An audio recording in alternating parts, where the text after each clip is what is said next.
Trapeang Khnar temple located around 12 kilometers south of Khulayan in Preah province, Prasat Trapeang. Khnar is the remains of a sandstone temple complex that featured a large basin to the north, another basin to the east, bollarded and paved entrances on the east and west that crossed a large moat, then a tall sandstone wall with a large gopura at each cardinal point enclosing two library buildings and an ornate sandstone temple with a forebody opening to the east. Surprisingly, the site is not very well known, perhaps due to its location and difficulty to access, but I would argue that it should be high on the list of the most important ancient sites for its unique art and apparent grandeur. The site is not exactly dated, as no inscriptions have been found to date. The French researcher Henri Parmentier proposed the 12th century, while noting the clear presence of early forms of art consistent with that of Buffoon, and also earlier 10th century. The temple site itself is certainly not large, but the feeling is quite strong that it has a very important story to tell and that it has a much larger presence when its complete footprint is taken into account.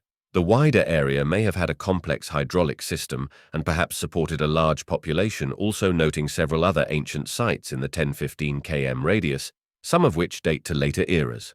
First, let's look at what we can see by visiting the site today, starting from the east.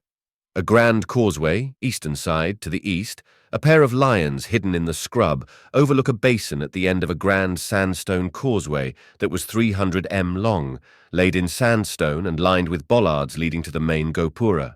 Partway closer to the temple, the causeway is flanked by structures which may have created a pedestal for some monument, and further along, an elongated structure running parallel to the causeway. East Gopura. The main gopura is on the east, mostly in ruin bar a tree that has wrapped its roots around the doorframe and lintel, providing a spectacular sight. It originally offered 3 entrances, north and south gopura. They don't offer an exit or entrance to the site, but they are monumental and feature rich architecture, pediments and lintels.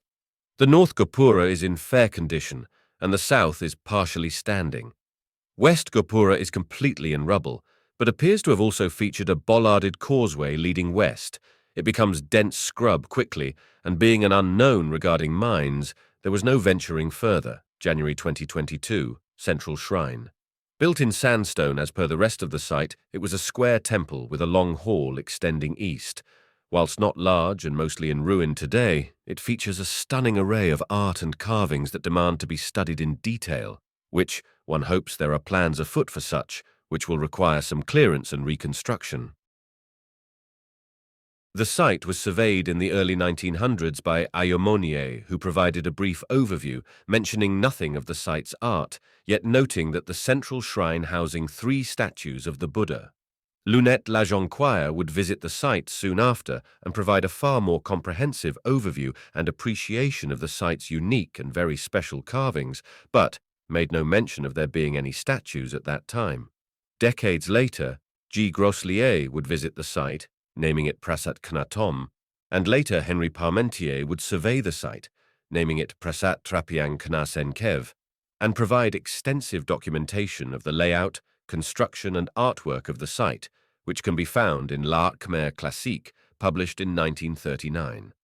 Historical photos from Henri Parmentier's 1939 publication provide a view of the temple in better days, and we can see the amazing art in context.